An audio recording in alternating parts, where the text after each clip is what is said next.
একাধিক দাবিকে সামনে রেখে আজ দেশ জুড়ে ২৪ ঘন্টার ধর্মঘটের ডাক দিয়েছে বামপন্থী ট্রেড ইউনিয়ন সহ একাধিক ট্রেড ইউনিয়ন। আর সেই দাবিগুলিকে সামনে রেখেই পূর্ব বর্ধমান জেলার বিভিন্ন জায়গায় ধর্মঘটের সমর্থনে পথে নামলেন বামপন্থী ট্রেড ইউনিয়নের কর্মী সমর্থক সহ অন্যান্য শাখা সংগঠনের কর্মী সমর্থকরা। পূর্ব বর্ধমানের নাদনঘাট থানার নসরতপুর পঞ্চায়েতের দলীয় কার্যালয় থেকে সকালবেলায় মিছিল বের হয় ধর্মঘটের সমর্থনে।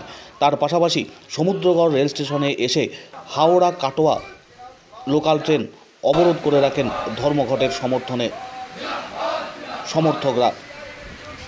একাধিক দাবিকে সামনে রেখে আজ দেশজোড়া ধর্মঘট। ২৪ ঘন্টার এই ধর্মঘটের সমর্থনের প্রভাব পড়েছে সকাল থেকে বিভিন্ন জায়গায়। ধর্মঘটের সমর্থনে যেমন সকালে মিছিল শুরু হয়েছে, তার পাশাপাশি অন্যান্য একাধিক কর্মসূচি নেওয়া হয়েছে ধর্মঘটীদের পক্ষ থেকে।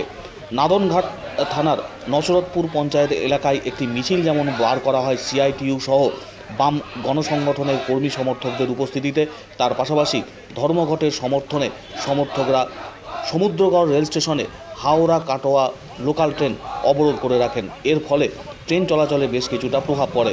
প্রায় ৮ ঘন্টা ধরে অবরোধ করা থাকে হাওড়া কাটোয়া লোকাল ট্রেন।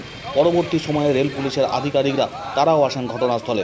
সকাল থেকে বৃষ্টি, সেই বৃষ্টি মাথায় নিয়েই ধর্মঘটের সমর্থনে পথে নেমেছেন ধর্মঘটীরা। একাধিক দাবিকে সামনে রেখে আজ ২৪ ঘন্টার সারা ভারত ধর্মঘট।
শ্রমজীবী মানুষের স্বার্থে 4টি শ্রমকোট বাতিলের দাবিতে কেন্দ্রে বিজেপি সরকার মানুষ মারার নীতি নিয়েছে।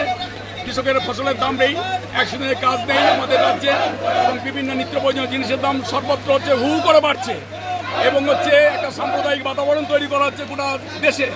এরই প্রতিবাদে শ্রমজীবী মানুষের সামনে আজকে এই ধর্মঘট, এবং সেই ধর্মঘটে আমরা সমুদ্র স্টেশনে জমায়েত হয়েছি এবং তার প্রতিবাদ জানাচ্ছি।